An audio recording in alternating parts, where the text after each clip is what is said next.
好，大家好，欢迎来到国际商学院，我是柳建龙教授。我们在前2堂课有开始在提到关于通证的挂牌、通证的上市，对吧？那对于通证的挂牌跟上市，大家都已经非常熟悉了。那我们来讲讲最重要的一个环节，那就是通证的退市啊。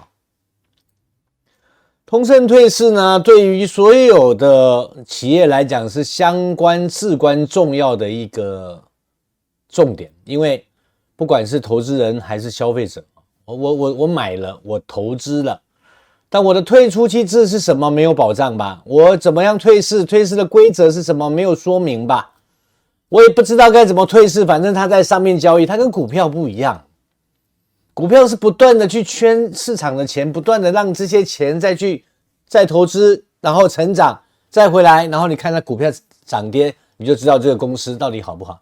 那资产通证它跟股票不太一样的一个地方在于，资产本身它都有它一定的价值存在，它不可以虚高，它不可以怎么样，也不可能恶意的竞争去把价格报得非常非常低，这个是完全不可以的。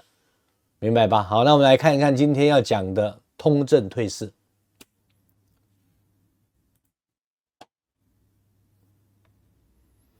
首先我们来看一下关于整个通证退市的一些相关的条件啊。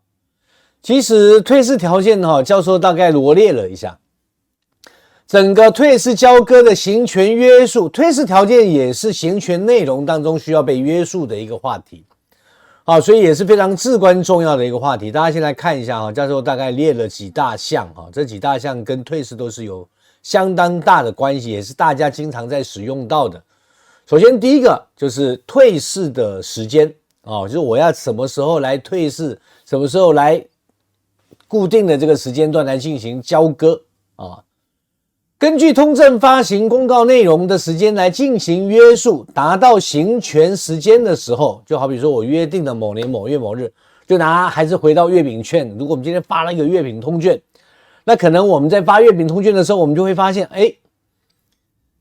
中秋节的前一周来提货是比较适当的，不能中秋节以后来提货，那这个月饼要干嘛？没有用了，没有这个节日意义了，对吧？所以你可以约定这一个月饼从什么时候开始交易到哪一天，那正常月饼嘛，中秋节前夕1周2周了不起了就大概约定在那个时间段来进行。那到那个时间到了以后，它会自动怎么样？停止时间了，对不起，我们要交割了，这个跟大家约定好是这个时间我们要退市交割了。这个时候手上你不管拿了100份、200份、300份、500份，不管你是1块钱买的还是最后的150块钱买的，很抱歉，你就必须在这个时间要退市交割。这个叫退市交割时间，也就是我们所谓的行权条件当中最重要的一个环节，时间。达到了行权时间，那所有的交易就会自动怎么样？停止所有的交易买卖，根据行权的条件来进行交割或者处置这是有一个时间性的约定所以退市条件当中的交割行权约束，这一点是至关重要的一点。大家不管你在看哪一个这个通证或者哪一个权证，它在发行的时候，各种交易中心、各种交易所，你的行权约束条件，这个时间是最重要的，你一定特别要注意看，好吧？第二个，价格。我们曾经在前面的课程有提到过，关于整个通证的价格，在未来不管是未来还是说现在整个实施价格的约束都不可以超过法定的价格，也不得低于法定的约束价格，否则就会形成什么？一个是扰乱市场秩序罪，一个是什么？恶意竞争，对不对？过高过低那个是虚炒的，这个在通证市场是行不通的它不是虚拟货币，这个人报复那个人报复，这个在这里行不通的，抱歉所以根据行权公告的内容来进行一个价格上面的约束，最高行权价格以及最低行权价格或者另外有约束的行权价格公告内容来进行实施。那为什么还有其他呢？因为可能它还会约束说在哪一个时间段，如果超过了哪一个价格，或者低于哪一个价格，它有回购机制的有一些发行商他会约定一个回购机制当它低于多少的时候，我全吃回来啊，几月份，这个叫约束条件，也就是我们所谓的行权内容。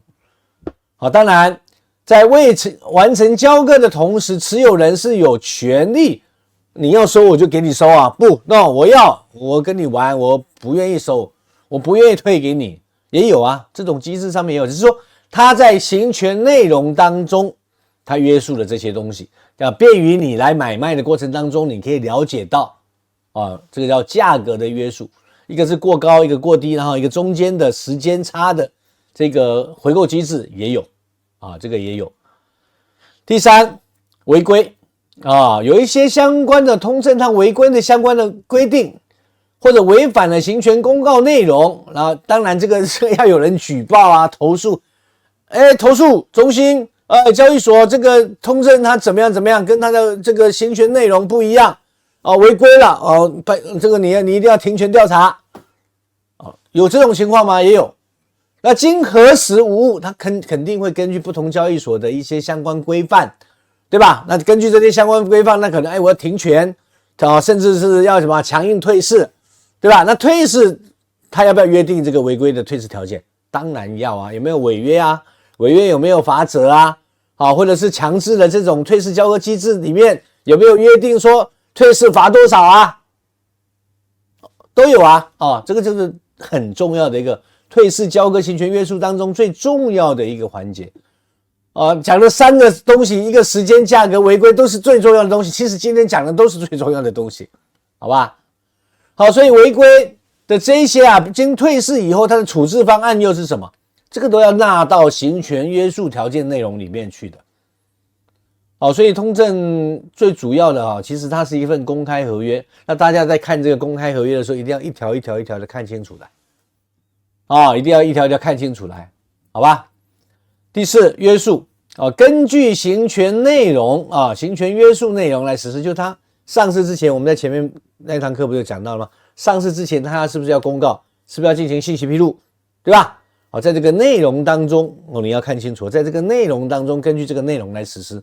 只要达到这个要件，那你也可以怎么样？它就必须要退市，好吧？第5，发起行权异议，经过相关机构来审定无误，则根据最终监察委员会投票通过。它是要投票的它跟传统的这种中心交易所中心化交易所的交易方式是不太一样，它是要经过所有监委会成员来投票的，好吧？其他行权约定或者不可避免的风险控制因素产生，就可以进行退市申报处理。当它达到了其他的一些不可控的这个风险控制因素产生了以后呢，就可以申请怎么样？退市根据这个退市申报来进行处理。可能这个负责人其实负责人也不会影响了，就可能这个机构或者这个资产已经出现了问题了。为什么教授说这个负责人不会受到影响？因为这个资产当它打包成通证上市以后，这个资产跟这个机构已经没有任何关系了，它只有一个管理职能，而且这个管理职能还是第三方的。6大机构当中不是有资产管理机构、担保机构还有保险机构吗？是属于这3个资产管理机构来承担责任并且继续履约的，而不是你企业家来履约的，不对的。资产上市以后是公众的，不是你个人的，这点大家要理清楚来。好，既然讲了一些相关的退市条件以后，我们来讲讲今天的主轴，就是信息披露的一个要点。好，信息披露要点的5大特点，第一是执行交割，怎么执行的交割形式怎么样交割的，再来披露的主题是什么，为什么要退市，为什么要信息披露这个很重要，再来披露的时间，执行的时间这个相当重要，大家一定要特别的关注一下。退市的信息披露视同为上市公告的一个部分组成。为什么这么说？因为在退市的信息披露当中，一定是要根据你上市的一个公告的内容来匹配，来 match， 到底匹不匹配？1、2、3，他讲了上市前讲的跟退市的这个部分是不是符合的？有没有骗人这个是要比对的，好吧？所以为什么说这个部分是上市前公告的一个组成部分？因为它提前约定好的吧，怎么退市吧，退市是什么条件嘛，对吧？那达到这个条件退市的时候怎么实施啦？它是有规定有约定的，不是说今天你拿了钱，这个东西就是你的，你说了算。No， 在通证市场不是这样的，通证市场是很公开、很公正、很公平的。你既然讲了什么，你就要做到什么，你就要负责什么，就按照这个来，谁也不要废话，没有用，明白了吧，各位啊？所以整体要依据上市公告的行权内容来作为基础，就它上市公告这个内容来作为基础啊，一什么二什么三什么，退市的时候也是一什么二什么三什么，达到什么来匹配一下。好，所以在经过触发的行权条件的同时，就刚公告这个条件被触发以后，是不是要退市了啊？相关机构就需要根据原定行权内容来进行退市交割的执行，因为它已经触发了这个事件了，触发了它必须要退市了。那所有的机构就开始忙起来了，忙什么？忙交割，忙退市，忙什么？处置资产，忙什么？因为达到条件了，达到这个条件的同时，这个条件里面的1、2、3啊，退市应该怎么办？其实他讲得非常清晰的，明白吗，各位？这一点是非常清晰，所以大家不用担心，好吧？好，再来，而且要在执行的过程当中，需要通过信息披露的方式，所以这个信息披露很重要，就是你每做了什么，请你信息披露；你做了什么，请你信息披露；你做了什么，你信息披露。公众是你这个项目的主人呐，不是你是主人了，你别搞错方向了。所以为什么要信息披露？你有这个职责跟要务的。你这6大机构的专业机构是干什么吃的？就是我今天作为这个资产管理方，我有权利，不叫权利，叫我有义务，要向你们这边有权利的公众的持有人汇报工作。这样讲比较快，汇报工作，好不好？所以呢，完整体退市交割过程的这个公开透明性啊，各位，公开透明很重要的。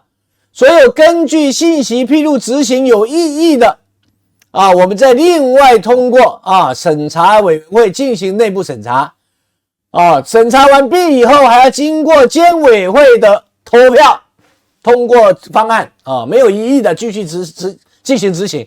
有异议的，另外再审定，大家再来开会嘛，持有人会议嘛，要不要开？持有人是最大的老板，好吧？好，再来看一下整个完成这个交割，有没有看到？从信息披露一直到什么？到通证下架，到通证清算，再到交割执行，然后最后就是退市公告，完成交割。各位发现没有？那么完成交割需要经过资管机构来执行，监察机构来监督，最后消费者拿到东西完成交割，这个叫交割，好吧？这张图这样讲够清晰了吧？没有自己截图自己看一下啊。再来退市公告的要点，首先第一个，公告说可以说是整体的正式档案而信息披露是详细的操作手册，一个是说明书，一个是操作手册就是公告是产品说明，然后信息披露是操作手册，告诉你1、2、3怎么做这样讲比较简单好不好？所以这些相关信息你用这个想法来分，不就很清楚了吗？来，第一，行权的执行说明。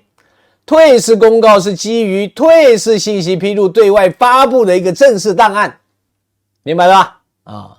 退市公告对外面发布的这个东西，它都是有法律责任的，不是开玩笑的执行机构的说明。